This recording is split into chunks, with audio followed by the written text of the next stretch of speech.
গতকাল রাগ করে অনুশীলন ফেলে মাঠ থেকে চলে গিয়েছিলেন খালেদ মাহমুদ সুজন এবং নোয়াখালী এক্সপ্রেসের অ্যাসিস্ট্যান্ট কোচ তালহা জুবায়ের। পরে আবার তাদের রাগ ভাঙিয়ে ফিরিয়ে আনা হয়। তবে সবকিছুর মধ্যে আলোচনায় উঠে আসে খালেদ মাহমুদ সুজনের বিড়ির প্যাকেট। হ্যাঁ দর্শক, সিএনজিতে যখন তিনি রাগ করে বসেছিলেন তখন দেখা যায় তার হাতে স্টারের প্যাকেট।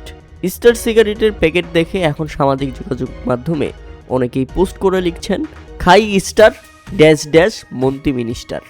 ব্যাপারটা আপনারা বুঝতে পেরেছেন। খালেদ মাহমুদ সুজন এই জন্যই বেশি বেশি রাগ করেন এমনটা ধারণা করছে ক্রিকেটের ফানি সমর্থকরা। মূলত ফ্র্যাঞ্চাইজি কর্তৃপক্ষের সঙ্গে ব্যাপক রাগারাগি হয়েছিল এই দুই কোচের। প্র্যাকটিস করানোর জন্য প্রয়োজনীয় বল নেই সরঞ্জাম। টিম ম্যানেজমেন্ট থেকে অনুশীলন করানোর মতো সরঞ্জাম না দেওয়ায় অনুশীলন বয়কট করে মাঠ থেকে রাগ করে বেরিয়ে যান খালেদ মাহমুদ সুজন। এমনকি তারা জানিয়েছেন 3টা বল যে নিয়ে এসেছেন সেই 3টা বলও তাদের টাকা দিয়ে কেনা। এমনকি তারা যে জার্সি গায়ে পরে আছেন সেই জার্সিগুলো তারা নিজেরা বানিয়ে নিয়েছেন। এই যদি হয় একটা বিপিএলে একটা ফ্র্যাঞ্চাইজির অবস্থা, তাহলে একবার চিন্তা করেন আমরা কি ধরনের বিপিএল আয়োজন করতে যাচ্ছি।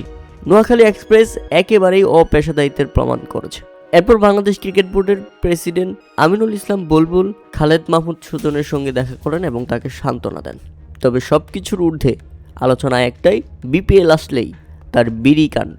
এর আগে বিপিএলে ড্রেসিং রুমে ওপেনে বিড়ি খেয়ে ভাইরাল হয়েছিলেন খালেদ মাহমুদ সুজন, আর এবার বিড়ির প্যাকেট নিয়ে ভাইরাল হলেন খালেদ মাহমুদ সুজন।